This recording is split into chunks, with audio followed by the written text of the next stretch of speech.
প্রিয় দর্শক শ্রোতাবৃন্দ, আসসালামু আলাইকুম। আমি হুসাইন রাজীব এই মুহূর্তে রয়েছি এই যে সামনে দেখছেন এটি স্টেশন, রংপুর রেলওয়ে স্টেশন। এখান থেকে কিছুটা প্রায় 700-800 মিটার পূর্ব দিকে অর্থাৎ কাউনিয়ার দিকে এই জায়গায় একটি দুর্ঘটনা ঘটেছে। প্রত্যক্ষদর্শীরা যা বললেন, আমরা একটু প্রত্যক্ষদর্শীদের কাছেও কথা বলবো এবং শোনার চেষ্টা করবো যে আসলে কি কারণে এই অ্যাক্সিডেন্টটি ঘটেছে এবং কি ঘটেছিল যারা দেখেছিলেন। আপা একটু বলবেন তো, কি দেখেছিলেন আপনি সকালবেলা, কি ঘটেছিল? সকালে আমি আমার ছেলেকে নিয়ে বাইরে বেরোইছিলাম, সেই টাইমে ট্রেন আসতেছে, উনি হেডফোন কানে দিয়ে যাইতেছে, আমি পিছন থেকে ডাকতেছি নামেন নামেন নামেন, উনি নামে না। পরে ট্রেনটা আসিয়ে ধাক্কা দিয়ে ওনাকে এখানে ফেলাই দিল। পরে পরে সবাই আশেপাশে সবাই চিল্লাচিল্লি হইলো, সবাই বের হইছে। হওয়ার পরে ওনাকে ভ্যানের মধ্যে করিয়া মেডিকেল নিয়ে যেতে যেতে উনি মারা গেছে। আপনি কিছু দেখেছিলেন? আমি তো নিজেই ব্যান্ডেজ করেছিলাম। উনি নিজেই একটা বড় একটা তেনা দিয়ে মাথাটা, আমি ঘর থেকে বাইরে চিল্লা চিল্লি শুনিয়া ঘর থেকে বাইরে দেখি দোলে এখানে পড়ে আছে, তখন কেউ ধরতেছে না। আমি নিজে আসি এইভাবে উল্টাইলাম। ইনার বাসা কোথায়? হ্যাঁ, এই যে যিনি মারা গেল, এই তো পাটবাড়ি। পাটবাড়িতে। আমি আসি নিজেই ব্যান্ডেজ করে দিলাম, ওনার দিয়ে ভ্যানে তুলে দিলাম। বড় একটা তেনা দিয়ে কিন্তু এখানে কোনো কারো হাত ছিল না।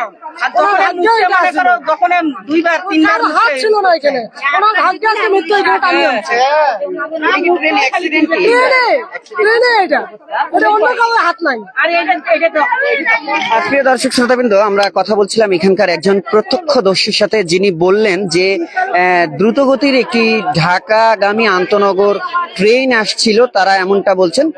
সেই ট্রেনটি রংপুর স্টেশন প্রবেশ করার কিছু দূর আগে, অর্থাৎ হোম এবং আউটার যে সিগন্যাল রয়েছে এটির মাঝামাঝি জায়গায় এক যুবক যার নাম হাফিজুল, সেই স্টেশন থেকে হেঁটে হেঁটে তার বাসা অর্থাৎ পাটবাড়ি, এই দুইটি রেলগেট পার হয়ে পাটবাড়ি যাওয়ার চেষ্টা করছিল। সে সময় প্রত্যক্ষদর্শীরা যেটি বলেন যে তার কানে হেডফোন ছিল এবং আরেক কানে মোবাইল ছিল এবং হেঁটে হেঁটে তিনি রেল লাইনের ধার দিয়ে যাচ্ছিলেন। এমন তো অবস্থায় ট্রেনটি আসে, সে বুঝতে না পারে, মাথায় বাড়ি লাগে এবং এরপরই সে কিন্তু এই জায়গায় পড়ে যায়।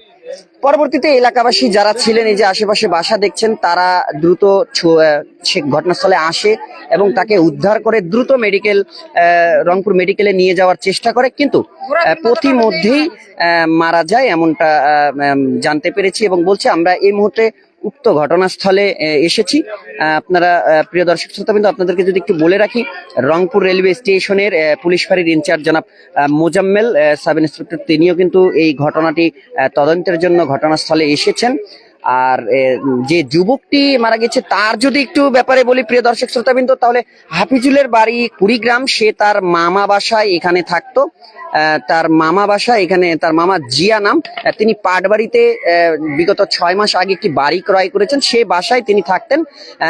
একটু বলে রাখি যে হাফিজুল বিবাহিত ছিলেন, তিনি বিয়ে করেছিলেন, তার বয়স 22 বছর ছিল। সে রংপুরে একটি বেসরকারি ঔষধ কোম্পানিতে চাকরি করত। তারই সূত্র ধরে তিনি কিন্তু রংপুর স্টেশনের এই এলাকায় বসবাস করতেন। আর আজকে এই মর্মান্তিক দুর্ঘটনাটি ঘটেছে। এই ছিল রংপুর রেলওয়ে স্টেশনের পাশে যে ঘটনাস্থল থেকে সর্বশেষ পাওয়া আমার কাছে তথ্য।